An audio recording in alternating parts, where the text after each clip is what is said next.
Welcome back to storytelling. Got a good story for you today. I think it's good. I enjoyed it. It's called The Summer of the Raccoons. Those of you who have experience with raccoons will remember how interesting they are.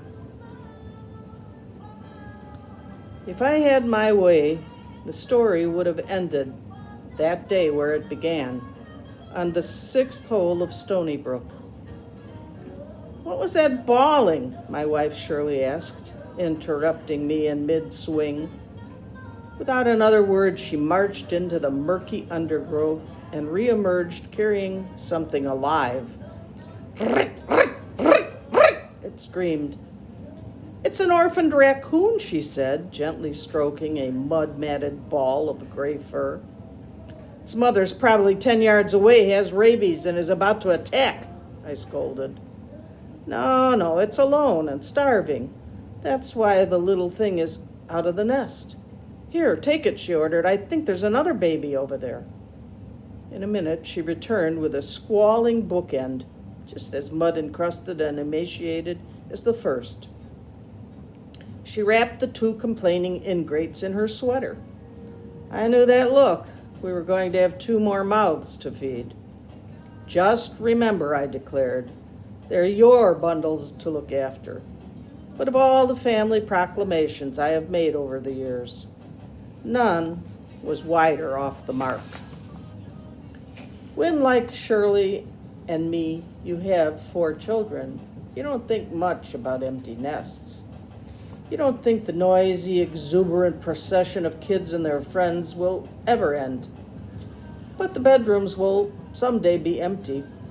The hot bath water will miraculously return, and the sounds that make a family will echo only in the scrapbooks of your mind. Shirley and I had gone through the parting ritual with Lorraine and Steve and Christopher. Now there was only one Daniel who was chafing to trade his room at home for a pad at Penn State. So I was looking forward to my share of a little peace and quiet. Not raccoons. What do you feed baby raccoons? I asked the game protector over the phone the next morning. We'd cleaned them up, made them a bed and a box of rags, added a ticking clock and hoped it would calm them, found old baby bottles in the basement, fed them warm milk and got them to sleep, all without floor walking the first night.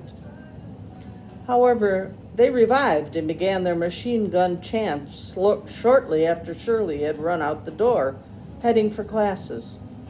In anticipation of a soon-to-be empty nest, she had gone back to college to get her master's degree so she could teach. Meanwhile, I had my own work to do, various publishing projects that I handled from home.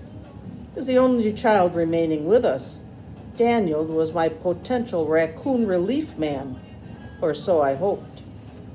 Whose bright idea was this? He asked with the tart tongue of a teenager. Your mother thought you needed something more to earn your allowance, I cracked. Will you heat some milk for them? I'm sorry, I'm late for school, he called over his shoulder. He and I were at the awkward testing stage, somewhere between my flagging authority and his rush for independence. The major problem with trying to feed the raccoons was one of flow. Milk was flowing out the bottle too fast, and though the kits were the same.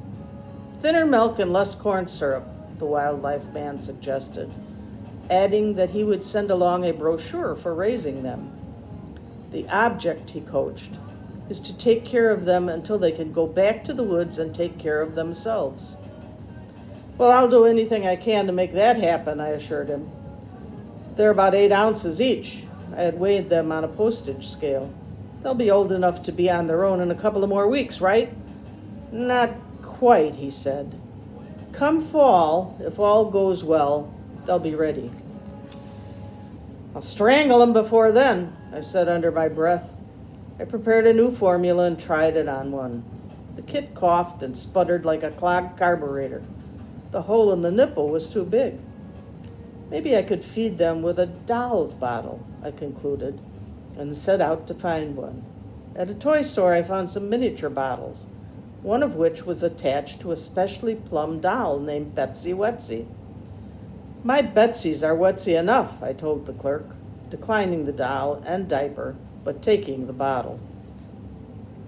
Back home, I tried feeding the raccoons again.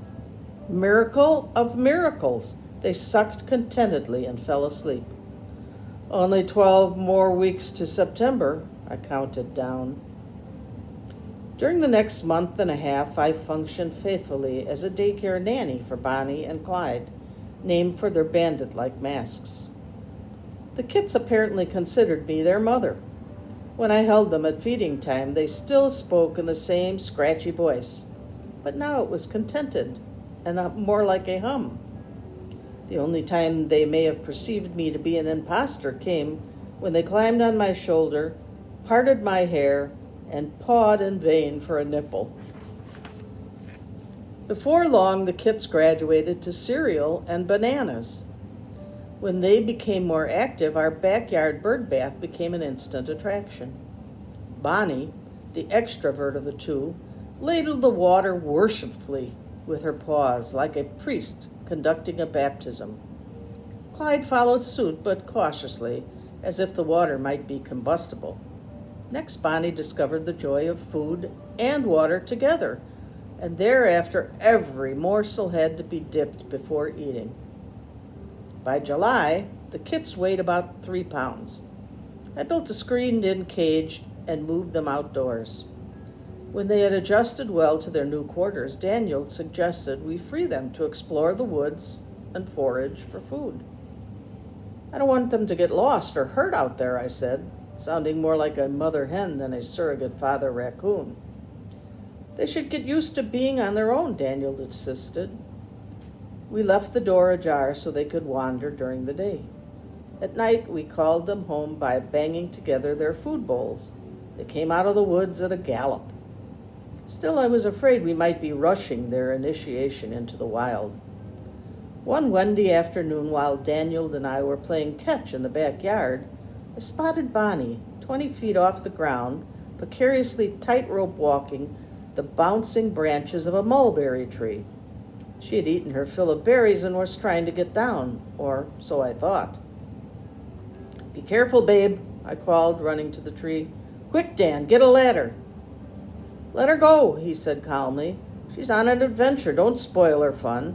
And he was on the money. When I returned later, she was snoozing serenely in the mulberry's cradling arms. However, the raccoons did get into trouble one night when they let themselves out of their cage with those dexterous forepaws. Shirley and I were awakened at 2 a.m. by a horrendous scream. "What is that?" I asked, bolting upright. "The raccoons?" she wondered. "They're in trouble." Tossing off the covers, I grabbed a flashlight and ran outside in my skivvies. As I came around the south side of the house, I heard something rattle the eaves and jump into a maple tree. Next, I got jumped, first by Bonnie, landing on my shoulder, and then by her brother, shinnying up my leg, circling my neck. They jabbered in excitement. "It's okay. I've got you. You're safe," I said, cuddling them in my arms. Apparently, a wild raccoon defending its territory had attacked Clyde. He had a bloody shoulder that didn't appear serious, and Bonnie was fine. July gave way to August, and August to September. Soon the days were getting shorter, and the raccoons were 6-pound butterballs. I was fascinated by their creativity and their intelligence.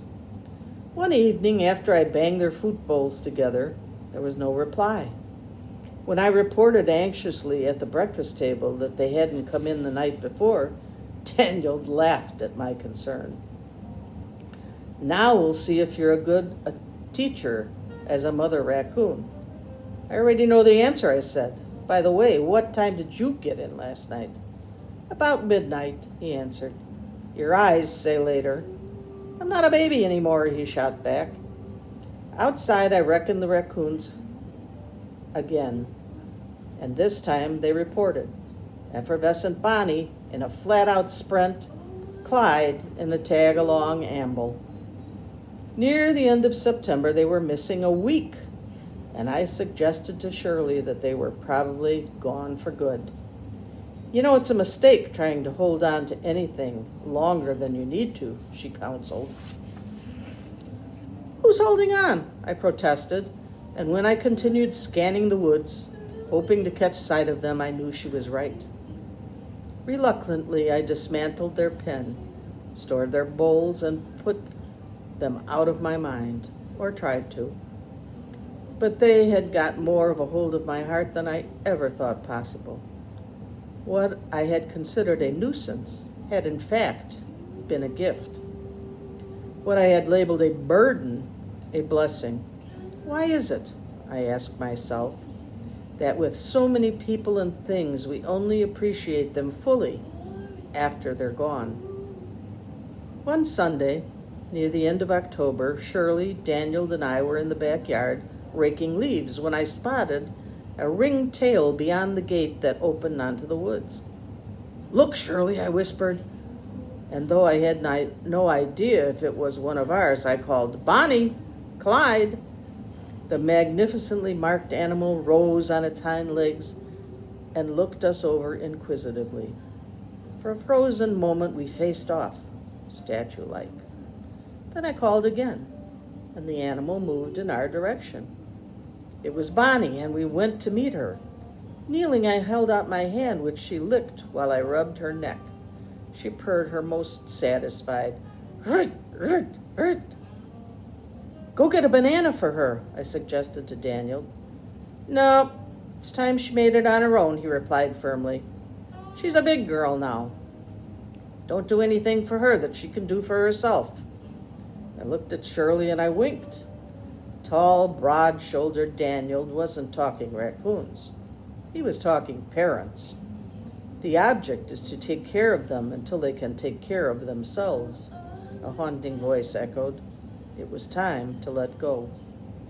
After rubbing Bonnie's neck one last time, I stepped back. She sensed my release and bounded off joyfully in the direction from which she had come. Have a good life, I called after her, and then she slipped behind a tree and was gone. Isn't that a sweet story? Talking about raccoons, but really talking about how we deal with children or loved ones when they realize it's time for them to be moving on. So have a great afternoon, and like I always say, stay safe, take care, and we'll see you next time for storytelling.